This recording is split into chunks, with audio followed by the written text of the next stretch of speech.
Jornal da Fã. Entrevista. Meu caro Carlos Eduardo Oliveira, muito bom dia. Seja bem-vindo aos estúdios da Fã FM. Bom dia, Narciso. Bom dia a todos os ouvintes. Deixar um bom dia especial aí a todos os farmacêuticos e farmacêuticas sergipanas. Para nós é uma grande satisfação poder estar nesse programa tão ouvido aqui pelos sergipanos. Eu mesmo costumo ouvir todo dia, sou seu fã. Obrigado. E é uma oportunidade imensa estar aqui. Obrigado, satisfação enorme. Meu caro Carlos, explica pra gente, qual o papel do farmacêutico para a sociedade? Bom dia, Narciso. O farmacêutico, a profissão farmacêutica é uma profissão secular. Das mais antigas. Das mais antigas. E a gente, em que pese isso, muitas vezes ainda resta essa dúvida. O farmacêutico ele tem um papel essencial em todo o processo que envolve o medicamento, desde a seleção, que é o processo de escolha, de adequação do medicamento. Eu estou falando especificamente no serviço público, que a gente está aqui para debater, até a dispensação. E aí essa dispensação é a parte mais preocupante, é a parte na qual o farmacêutico ele tem o contato direto com o paciente. E aí a gente precisa trazer o que é a dispensação. Que a entrega, qualquer um faz. Entregar uma caixa ou qualquer outro, um envelope, qualquer um faz. Mas a dispensação, que é uma atividade privativa do farmacêutico, é um ato no qual ele vai fazer uma entrega qualificada, seguida de orientação, de todo um estudo daquele medicamento e de outros que aquele paciente faça uso. Muitas vezes a gente vai, por exemplo, a uma consulta para uma determinada doença, o médico ele atende com foco naquela doença, mas quando você chega numa farmácia, se você tem um cuidado farmacêutico adequado, o farmacêutico ele vai poder chegar à conclusão de quais medicamentos que você usa, quais são os possíveis cuidados que deve ter, para que a gente tenha, sim, uma terapia medicamentosa eficaz e que ela cumpra o seu propósito, que é promover a melhoria da saúde. Então você fala que o momento de pegar os medicamentos, aquele momento de você, seja comprando ou pegando na rede pública, a orientação sobre o uso do medicamento ela é essencial. Ela é essencial e, como eu falei, é uma atividade privativa do farmacêutico. Delegar esta atividade para profissionais não habilitados é um risco imenso que a gente coloca quem está usando aquele medicamento. Agora, Carlos, o papel do farmacêutico, ele vai dar indústria à farmácia, ao comércio ou não? O farmacêutico, Narciso, ele tem um papel muito amplo. A gente viu agora, por exemplo, na pandemia. Perfeito. Na pandemia, a gente passou por um processo que o farmacêutico ele teve inserido em todos os processos. Desde a criação da vacina, foram farmacêuticos que participaram da criação. Aí a gente vai para a realização de exames, os exames que eram feitos por Covid, o farmacêutico estava envolvido. No hospital, o farmacêutico estava lá dentro dos leitos hospitalares. Na farmácia, a farmácia comunitária, que aí envolve tanto a privada quanto a pública, o farmacêutico era a linha de frente. Nós estivemos lá no cuidado direto com a população. Então, assim, é muito grande. Você tem a participação do farmacêutico na indústria de alimentos, na indústria de medicamentos, na indústria de cosméticos. A gente hoje tem mais de 120 áreas de atuação. Com relação à dispensação na rede pública, qual é a ação que vocês estão movendo? Qual é a reivindicação de vocês? Vamos lá, Narciso. Antes da gente entrar especificamente na ação, eu gostaria de contextualizar como nós chegamos aqui. Antes de tudo, a gente precisa deixar bem claro que, seja pública ou privada, a farmácia ela é um estabelecimento de saúde. Isso é previsto em lei. Desde 2014, isso ficou bem claro. Não é um depósito de remédio que tem ali no posto de saúde. Não é um depósito, não é um local que a gente escolhe lá, aquele local que não tem estrutura, que a gente coloca um medicamento lá sem um mínimo de exigência.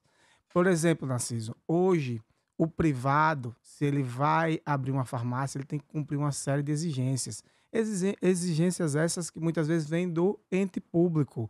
Então, ele precisa ter um profissional habilitado, registrado durante todo o horário de funcionamento, que é o farmacêutico, que é o único profissional habilitado para isso. Então, no ato do registro, ele, diferente de outros comércios, eu posso até falar entre aspas, que a farmácia não é um comércio, é um estabelecimento de saúde. Se ele não atingir aqueles requisitos, ele não abre, ele não funciona. Quando a gente vem para o público, talvez porque não tenha um mesmo rigor de fiscalização, a gente às vezes vê a utilização de improvisos para a criação dessas farmácias. E aí, num conjunto de fiscalizações realizadas pelo Conselho Regional de Farmácia de Sergipe, nós constatamos farmácias funcionando sob o nome de dispensários, que seria uma unidade muito menos complexa, e funcionando sem a presença do farmacêutico. Nós, então, comunicamos ao Ministério Público que, durante algum período, realizou ações, né, audiências, para que a gente tentasse sensibilizar os gestores. Nosso objetivo nada mais é do que garantir que a população tenha uma assistência farmacêutica plena, que é garantida para elas por lei. Então, a gente precisa garantir isso. Tem uma lei que obriga isso, então? Sim, sim. Hoje existe tanto lei que obriga que a farmácia ela tenha assistência do responsável técnico, quanto que essa farmácia também seja registrada no conselho, para que a gente possa fazer o nosso papel de fiscalizador. E, na verdade, o que se tem hoje no cenário de Aracaju são eu vou fazer só das unidades básicas de saúde, são mais de 40 farmácias dispensando medicamentos que fogem daquele rol de medicamentos que poderiam se enquadrá-las como dispensário, que é uma unidade mais simples, que hoje ela está sendo utilizado esse conceito por uma equivalência. Então, assim, a gente tem hoje mais de 40 farmácias, das quais apenas 10, na última contagem, no último relatório, tinham um farmacêutico. Então, a gente tem aí... Um quarto apenas.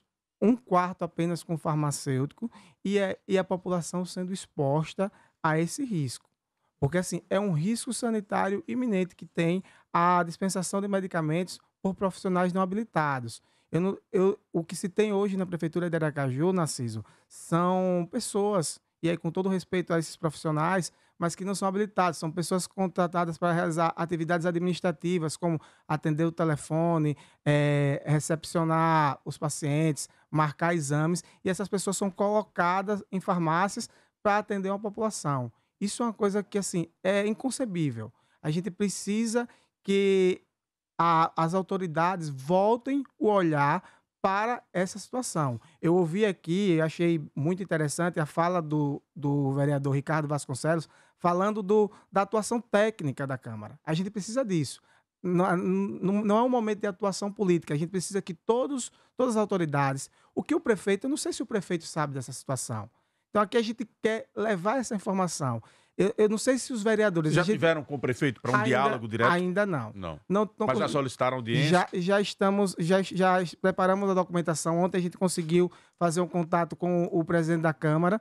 Vamos levar isso a ele como o presidente da Câmara, para que ele possa envolver os demais vereadores. Nós acreditamos que muitos vereadores eles não se manifestaram por não conhecer o tema. Então, cabe a gente aqui levar isso. Por isso que é importante esse espaço. A gente precisa fazer com que, Narciso, eles entendam que no momento que essa população ela é submetida a um risco, a responsabilidade é de todos eles.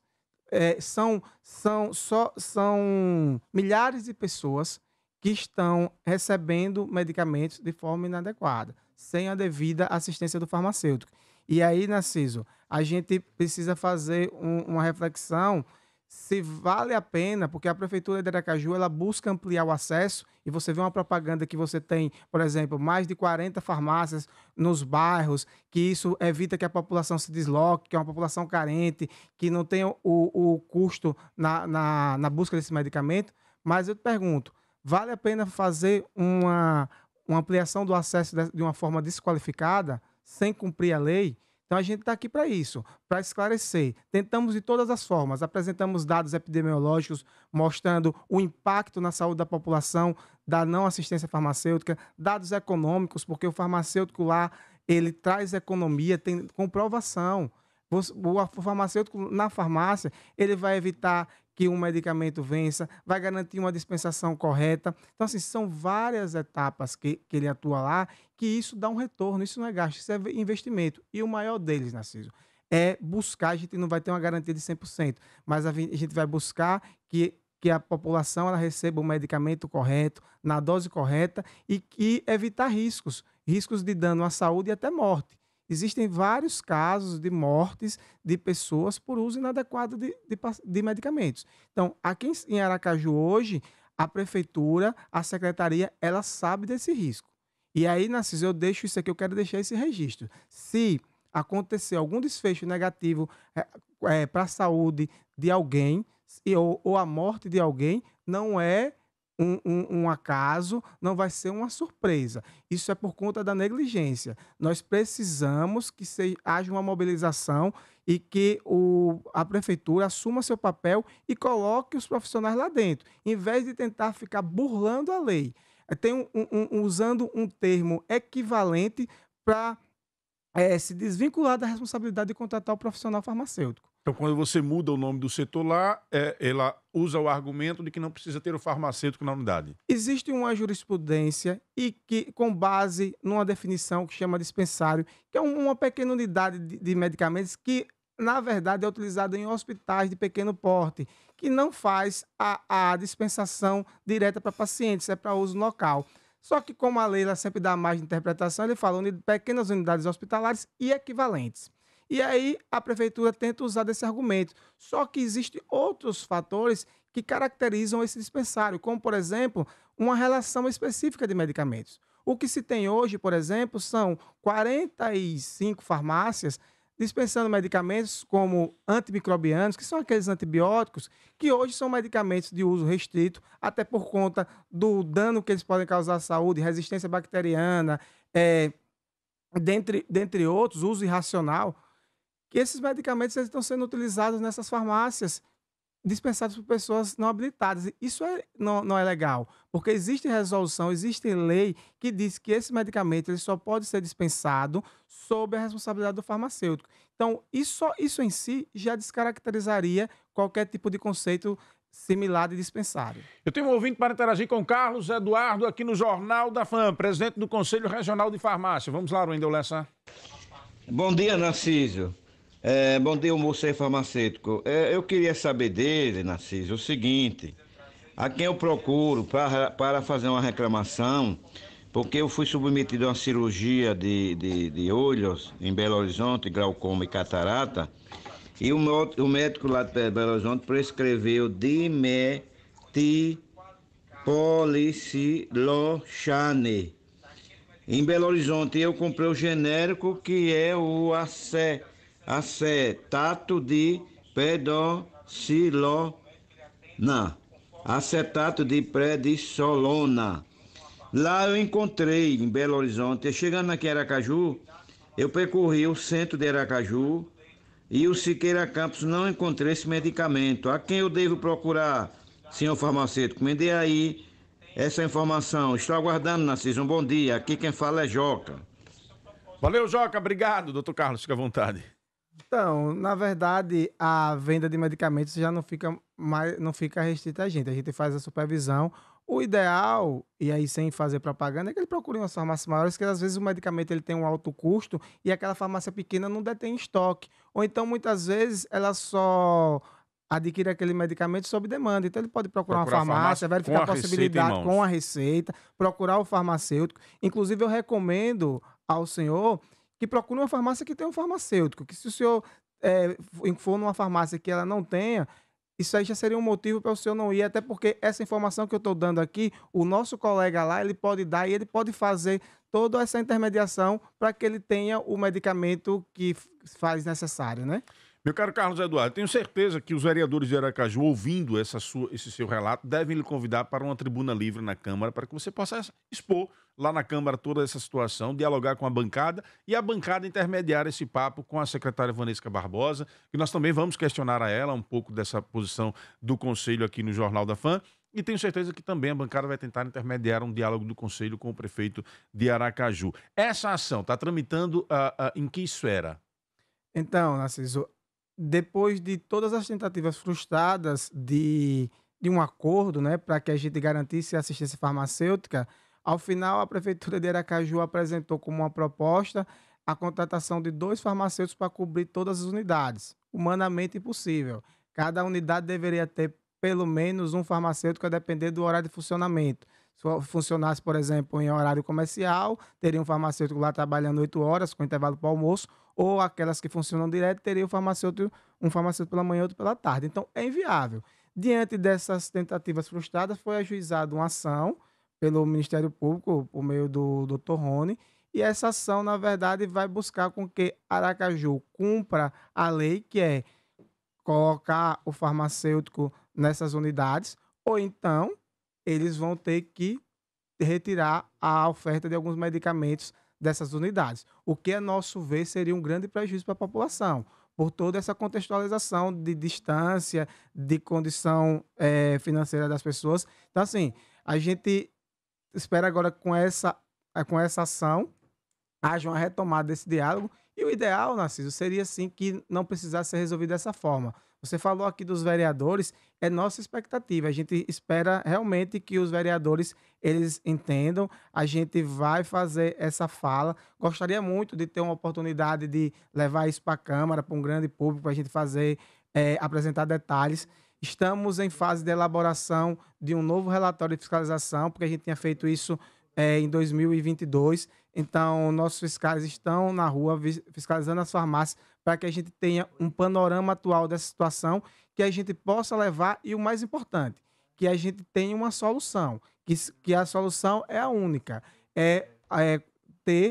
que a Prefeitura de Aracaju coloque os farmacêuticos e que registre, Narciso, porque fica uma dúvida, numa das audiências, foi falado lá, nós temos 10 unidades que tem farmacêutico nos 2 turnos, então está legalmente ok. Mas e por que não registra? Se está ok, vamos registrar. Não há cobrança. Os órgãos públicos, eles registram lá sem o pagamento de anuidade. Seria simplesmente uma iniciativa da Prefeitura, da Secretaria, de encaminhar a documentação necessária, como faz em qualquer lugar, e registrar e ter a farmácia legal. E assim com as demais que estão sem. Oferecer um serviço de qualidade. Nós, inclusive, Narciso, estamos fazendo aqui, tem um projeto pioneiro no Brasil, que é o projeto Dispensar, no qual o Conselho Regional de Farmácia, em parceria com o Conselho Federal de Farmácia, está qualificando toda a assistência farmacêutica, porque a gente fala muito da importância do farmacêutico lá na ponta, mas a gente tem que garantir que ele esteja realmente qualificado. E nós oferecemos, inclusive, para os gestores de Aracaju, a possibilidade de a gente ofertar esse curso diretamente para os farmacêuticos da rede. Então, assim, o que puder ser feito pelo Conselho para viabilizar e para a gente qualificar essa assistência farmacêutica do município, nós iremos fazer. Meu caro Carlos Eduardo Oliveira, muito obrigado pela sua presença aqui nos estúdios da FAM FM, por essa entrevista, por esses esclarecimentos. Vamos cobrar aí das esferas responsáveis uma resposta sobre essas reivindicações do Conselho. Eu que agradeço a oportunidade e, mais uma vez, em nome dos farmacêuticos e farmacêuticas sergipanas, me coloco à disposição para conduzir esse diálogo da melhor forma possível, que a gente logre êxito com a contratação de farmacêutico e a garantia de uma assistência farmacêutica plena para toda a população aracajuana. Conversamos assim, portanto, com Carlos Eduardo Oliveira, presidente do Conselho Regional de Farmácia.